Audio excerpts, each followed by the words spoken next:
Hello everyone, it's Ranger S64, and welcome back to another League of Legends lore reading video. Today, we will be reading the short story of K'Sante. Everything We Should Have Said by Michael Lau. K'Sante wipes his forehead, his bloody fingers catching sweat and dirt. He stands with his back hunched and wounds fresh, but still towers over some of the tensome attackers surrounding him. Beside them, falling bodies lie baking into Shuriman heat. All crazed followers of the Ascendant who've been seeking K'Sante's death. The remaining zealots raise their swords. K'Sante sees glints of light on their blades. He knows the sun is watching overhead, its gaze awaiting his next move. He entertains the thought of dying here, and spits on the ground. It was a simple ambush. He hadn't become the pride of Nazuma just to perish in the very savannah where his ancestors had overcome even grander foes. These were raiders at best, lost in some deranged sorcerer's delusions and his delusions of conquest. The zealots holler and charge, strublins echoing the rumble in their feet. K'Sante watches their movements. There's no strategy here, only bloodlust. He grits his teeth, and despite his battered legs and bruised chest, and the taste of his own blood in his mouth, braces himself. Metal clashes against metal. K'Sante's Nantofos block a lethal slash. He growls as he pushes against the zealot's blade, the weight of his own weapons working in his favor. K'Sante had constructed them with that in mind. Their hefty, rectangular structure built from Cobra Lion armor, one of the strongest materials in all of Shurima. A zealot sneaks in with a sword and slashes K'Sante's cheek. He grunts from the pain and shoves his Nantofos into the foe, causing them to collapse, then swings his weapons in an arc, striking the zealot who's cut him. He chuckles. Somehow, slaying a Bakal seems easier now than fending off wave after wave of ascended zealots. "Kill the non-believer!" cry his enemies. "The Magnus demands it!" K'Sante has many words he wishes to say about Xerath, but telling the Magnus's followers would be just a waste. They'll soon join their companions, unable to pass on any messages, and he'd rather speak to Xerath himself to let the Magnus know it was he who slayed the Bakai abomination. To think the Magnus, a self-declared god, would create a Cobra Lion to terrorize innocent people. K'Sante's stomach churns in disgust. His people, his culture, they are his pride. And unfortunately for the Magnus followers, that pride fuels his survival. Eyes forward, he grips his weapon tighter as his enemies push their assault. The zealots plunge towards him, attacking from all angles. How many are there? 4? 5? 6? His vision fades in and out, maybe due to heat, maybe due to exhaustion, and he steps forward. But his right knee buckles beneath him. Using his Nantofos, he steadies himself and blocks strikes from above and below. His enemies are piling against him. Now, they must think his hit his limit. Hardly. With a roar, he knocks them back and hefts himself onto his feet once again. But before he can retaliate, 3 arrows fall from the sky and land dead center in 3 of the zealots' throats. Stunned, K'Sante watches his foes stagger and gasp for air before toppling over. Take them out! A voice commands. Kasante turns, seeing a tall armored warrior wielding a bow and leading 3 other archers, each knocking fresh arrows. They wear matching patterns of green and gold, but the leader's face is hidden behind an ornate mask. Not to worry, Nazuman, the leader says. We are no friends of the Ascendant. Kasante glances at the arrow struck at the dead zealots' bodies. I can see that. The leader laughs. His voice is warm and rich, and somehow familiar. Kasante can't see the man's face, yet is reassured. The zealots rush once more, while Kasante's unexpected allies gather together. Ready, Nazuman? The leader asks. Always. Kasante slams down his Nantofos. The ground before him ruptures, sending cracks rippling through the dirt and gravel, surging upward from the impact, which knocks the foes back closest to Kasante. The Nantofos' outer layers shatter. They are now exposed centers, shimmering in the sun, revealing 2 obsidian blades. Kasante reverses his grip and aims the sharpened edges ahead. He knows he only has a brief time before his weapons regenerate their defensive coating. Kasante leaps forward, mustering all of his strength.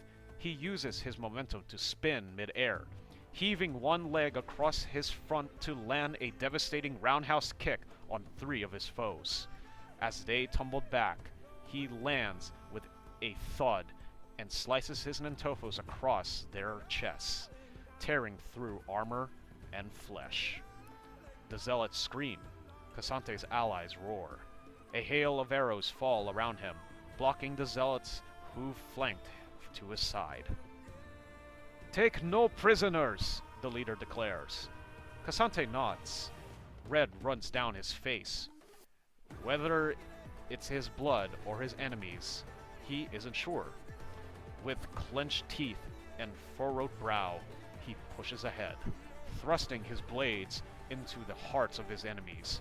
One by one they fall. When the dust finally settles, the zealots lie still, finally among their previously fallen companions.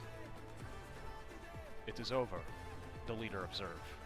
Satisfied he is. Yes, Kasante says. For now. He stands upright, but just barely, his face and body stained crimson. The Nantofos in his hands begin to regenerate as he stares at the lifeless zealots' bodies. You haven't changed one bit, Kasante, the leader says. Kasante looks up, the mass now in hand. A smiling face looks back. It's an expression Kasante assumed he'd never seen from this man again. From Tope, ever again. I am sure you have questions, but for now, come with us. Tope gestures loosely into the distance with his hand. Our camp is nearby, and you look dreadful. Kasante can't stifle his strained breathing. Even though he's unsure, the idea of rest is too enticing. Kasante nods slowly and takes a step closer. But the world spins around him, and he collapses to the ground. When Kasante wakes up, he's lying on a wooden bed beneath soft blankets. He runs his fingers across the vibrant threads, feeling their gentle, sinewy fibers, a trademark of Moroccan fabric.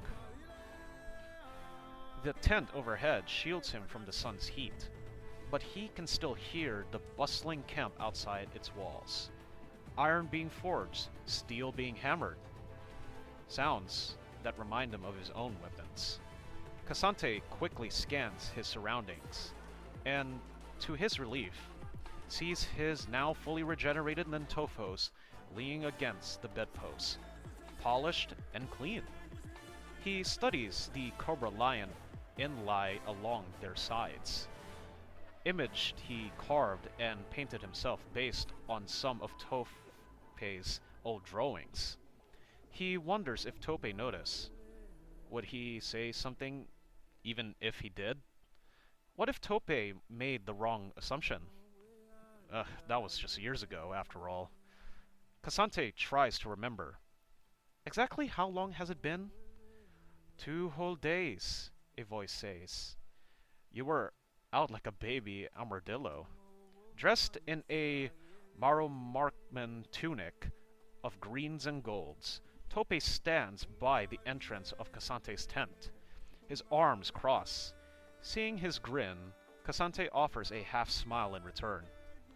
No mass today? Cassante asks, sitting up. We both know, had I not been wearing a mask, you wouldn't have helped me with those zealots, would you? Cassante opens his mouth to protest, only to close it again with a sigh. Despite his recent efforts to curb his more audacious tendencies, he knows there's still truth in that statement. Word spread fast, Tope explains. Over the past few months, the Ascendant forces have encroached farther south. I expected them to be by the savannah, and I expected Nazuma to send its finest. What I didn't expect, however, was to see you. Just you, fighting 20 plus of their soldiers. I thought I could take them. Cassante stumbles out of bed. He grabs his armor from beside his weapons and grunts as he puts it on, his body aching everywhere. Of course you did, Tope mutters under his breath. And I'm sure you would have. He shakes his head. Well, if you can walk, you can eat. Why don't you thank me over lunch? I won't have the pride of Nazuma returning home on an empty stomach. Cassante gingerly follows Tope out of the tent. Before him, the camp stretches wide. Warriors spar and restringing bows. And among them are some faces he recognizes from Tope's rescue party. Nearby, chefs stir various cast iron pots. Cassante smells something comforting and familiar wafting out from one of them. Cassava, yams, and cornmeal. And from another, tomatoes, onions, goat meat, and peppers over rice. Tope pulls a couple chairs up to an open table. A young man wearing 2 sizes large rushes over with filled glasses. Palm wine, Tope offers. Cassante is tempted. It is the favorite drink of his home, but he passes. He wishes to keep his mind sound for whatever this conversation might lead. Water, please. Tope beams at the attendant. Well, you heard the man. The young man scurries off. So, Cassante asks, what do they call you here? King or lord, mostly. Tope says, face static. Cassante hesitates. Tope slams the table with a grin. I'm joking. You think after all these years I'd crown myself like a madman ascended? I don't dare guess what your auntie might think, Cassante says. Oh, that woman would have me disowned, Cassante assures. Publicly, so our ancestors would not be offended, he explains, his auntie's little voice. Cassante ended up chuckling. That's no joke, Tope continues, chuckling in a tandem. Your parents would do the same. He pours water for Cassante and himself as the attendant returns with 2 plates of food. Cassante's stomach growls at the sight of peppered rice, dyed bright orange by spices, and fairy scents steaming off from the top. Please, dig in, Cassante was reassured by Tope. As Cassante eats, he examines Tope and his surrounding camp. Everyone here seems happy, even amid warfare. Laughter travels from nearby people, exchanging battlefield tales. Men and women come and go, offering their well wishes as they jog between stations.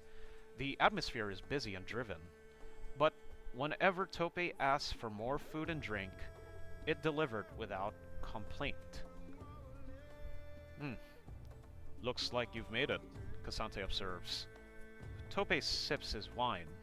He then raises his arm and motions to the rest of the camp with a sweep of his hand.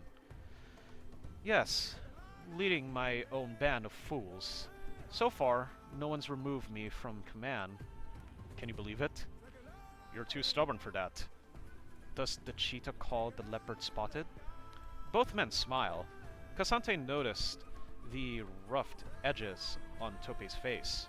Marks of age and a few scars. Are they new?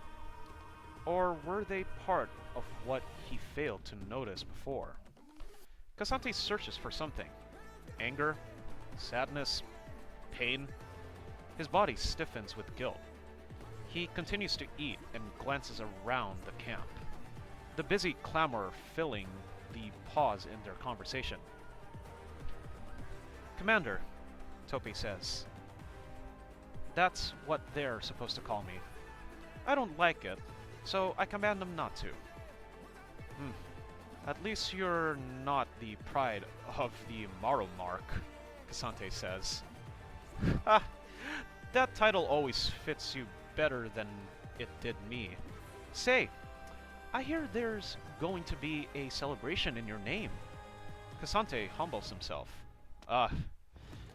Yes, at the Hunter's Hall in Izuma.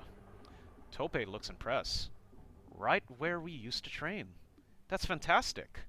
Your mother and father, I assume they're going? I couldn't drag them away. I would like to see you try. Cassante chuckles. When is it? Tope asks. Cassante swallows another bite of the peppered rice. It's next month. The first weekend. Oh, right, around my wedding. Tope chirps cheerfully. Cassante wavers, searching for words. Quickly, he smiles. Oh, congratulations! Thank you. Tope smiles back, unaware of Cassante's fluster. Looks like we'll both miss each other's special occasions. Cassante chuckles again. After all these years, Tope still has his wit. That's what had attracted him to Tope in the first place. How, in their interactions, there was always laughter. On hunts, at dinner, in bed. The timeless parts of their romance were the joys they shared. Cassante misses those, and yet he knows it was the right choice for them to separate. The final Cobra Lion hunt. It broke them. They were young, they were strong, and they couldn't agree on anything. That's the funny thing about pride. Sometimes it reveals the worst version of your best self. Out of all the things Cassante expected, the last was this meal with the man sitting across from him. But he isn't unprepared. Years ago, he had promised himself that should this day happen, there would be no blame. The past was the past. In fact, he's more curious now about the present and the future. Cassante stares up from his food. How did you two meet?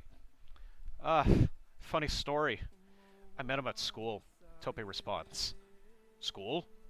Yes, Tope says, then pauses. After the Cobra Lion, I went back to Marrow-Mark.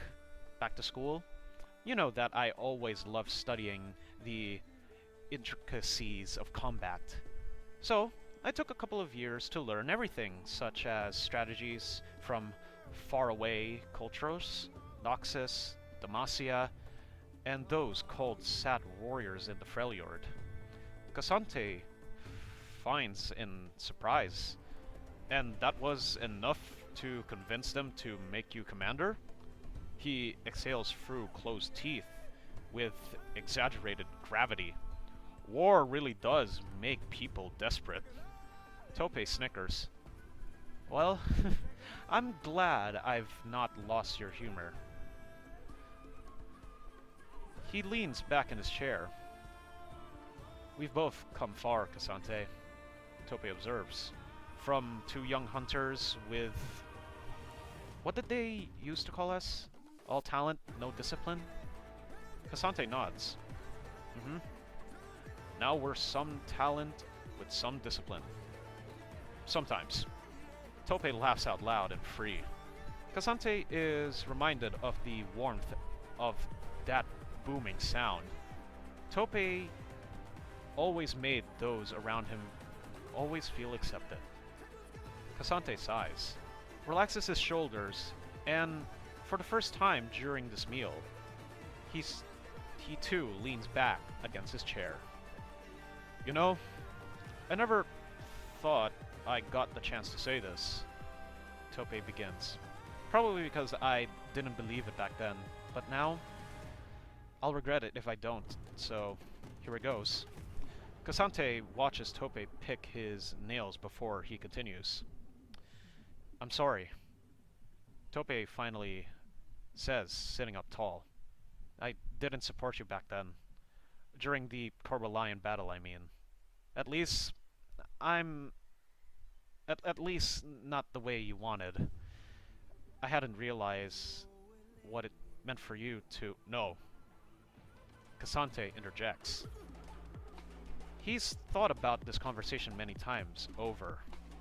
A few years ago, it was the only thing he could think about. Rehashing what he felt, and why. Then, later on, it started to come up less frequently, and felt more like a lesson. A reminder of how their relationship had evolved him, and how it allowed him to finally acknowledge the damage his pride could do. It took him even longer to understand that. Even now his pride is a force, and that one drives off others and turns tides in battle. In love, it is not so different. Killing enemies is straightforward. Resolving conflicts is not. These days, Cassante hasn't thought about his conversation. Much, if at all. Again, he certainly hadn't expected to be having it now. But all those years spent thinking about it allows him to say what comes next. No. I hurt you. Cassante repeats firmly and sits forward. He exhales. Yes, the Corbelion was damning. And yes, it meant everything to me to slay it.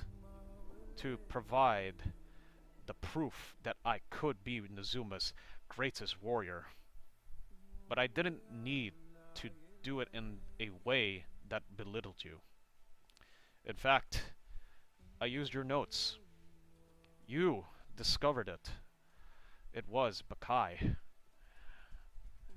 That's what allowed me to finish what we had started.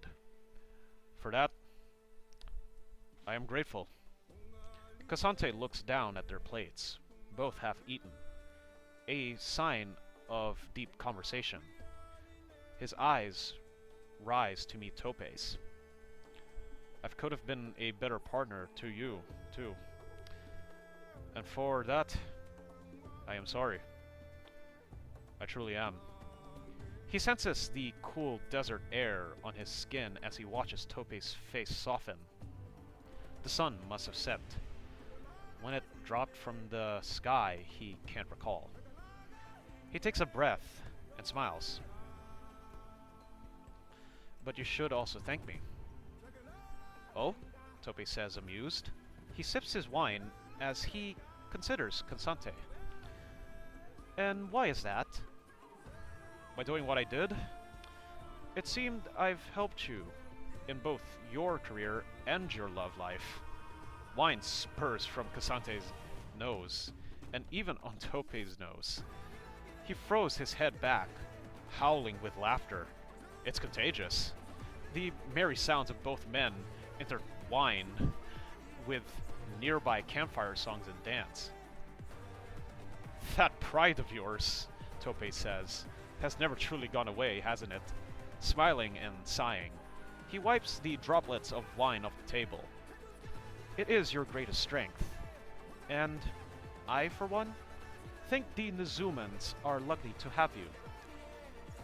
In times like these, there is no better pride of Nizuma. Kasante sits back and enjoys the wide, open evening sky. He had imagined this conversation going a million different ways. Seeing Topei's success, hearing his acceptance, and feeling his maturity, coupled with Kasante's own growth, is a big relief. He grabs the pitcher of palm wine and pours himself a glass. And no better commander of Maromark. Then let us toast, Topei declares. Ascended empires or beasts. None shall threaten our homes. We will stand.